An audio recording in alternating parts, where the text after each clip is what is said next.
Hello everyone. তো এই দিনটা ছিল 20 মার্চ, আর এদিকে মমতা দিয়ে আমি আর রিয়াঙ্কা মিলে টোটোই করে চলে গেছিলাম স্যারের রিটায়ারমেন্টের খাওয়া করতে। এই যে স্যারেরই ছিল রিটায়ারমেন্ট, তো যার কারণে আমরা চলে এসেছিলাম। তো এখানে সুন্দর অ্যারেঞ্জমেন্ট করেছে, এখানে ম্যামও ছিল, যে দূরে ছিল বা অতটা ভালো বোঝা যাচ্ছিল না। চলো এবার খাওয়া দাওয়া করি। প্রথমে নিয়েছিলাম হচ্ছে কফি, তার সাথে ছিল ভেজ পকোড়া, আর এইদিকে কিন্তু আমরা বসে গেছিলাম আর মেন কোর্সে। তো এখানে ছিল প্লেটটা, সুন্দর প্যাকেজিংটা আমার খুব পছন্দ হয়েছে। সব থেকে বেশি আকর্ষণীয় কী জানো তো, এই যে মেনু কার্ডটা দেখো কী সুন্দর না, কিউট। তো তারপরে দিয়ে দিল হচ্ছে জলের বোতল।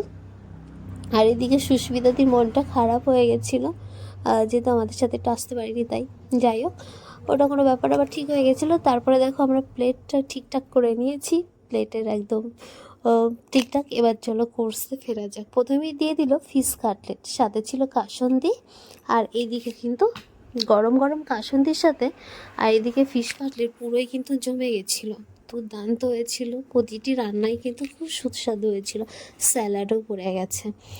তো এইদিকে দেখো বলতে বলতে এখানে পড়ে গেছিলো বাসমতি রাইস, আর এইদিকে পড়ে গেছিলো হচ্ছে ভেজ ডাল। তো ভেজ ডালটা এখানে দিয়ে গেল, খাবারগুলো বেশ গরম গরম, সাথে পড়ে গেছিলো হচ্ছে মানে আলুর চিপস, তার সাথে ঝুরি আলু ভাজা ছিল আর কি। তো এখানে লেবুতে বেশ দারুণ খেতে লাগলো। সাথে ছিল হচ্ছে পোস্তর বড়া, আলু পোস্তের বড়া ছিল, যাই কম্বিনেশন দুর্দান্ত। তারপরে পড়ে গেছিলো হচ্ছে ইঁচড় চিংড়ি। ও ইঁচড় চিংড়ি দিয়ে খেতেও দুর্দান্ত হয়েছিল, আর আমার প্লেটে অনেকগুলো চিংড়ি পড়ে গেছিলো। এদিকে খাওয়া দাওয়া আমাদের কিন্তু জোর কদমে চলছে, আর খেতে না খেতে এখানে পড়ে গেছিলো হচ্ছে তোমার ভেটকি পাতুরি, আর এখানে ছিল কাতলা হচ্ছে কালিয়া। তো এইদিকে কিন্তু প্রথমে পড়েছিল কাতলা কালিয়া, আর এদিকে ভেটকি তো খেয়ে নিয়েছি। এবার এই যে ভেটকি মাছের পাতুরি, এটা দুর্দান্ত হয়েছিল, কলাই পাতায় মোড়া, আর খেতেও কিন্তু অসাধারণ হয়েছিল। তো যাই প্লেট দেখে বোঝা যাচ্ছে প্লেটটা পুরো একদম ফিনিশ করে দিয়েছি, তো কারণ রান্নাগুলি সত্যি খুব টেস্ট হয়েছিল। তো এদিকে আমাদের কিন্তু হাত দেওয়ার জন্য বাটি দিয়ে যাচ্ছিলো, আর অ্যারেঞ্জমেন্ট তো খুবই সুন্দর। তারপরে পড়ে গেল কিন্তু এখানে আমের চাটনি আর পাঁপড়, চাটনি পাঁপড় কম্বিনেশন খুবই দুর্দান্ত।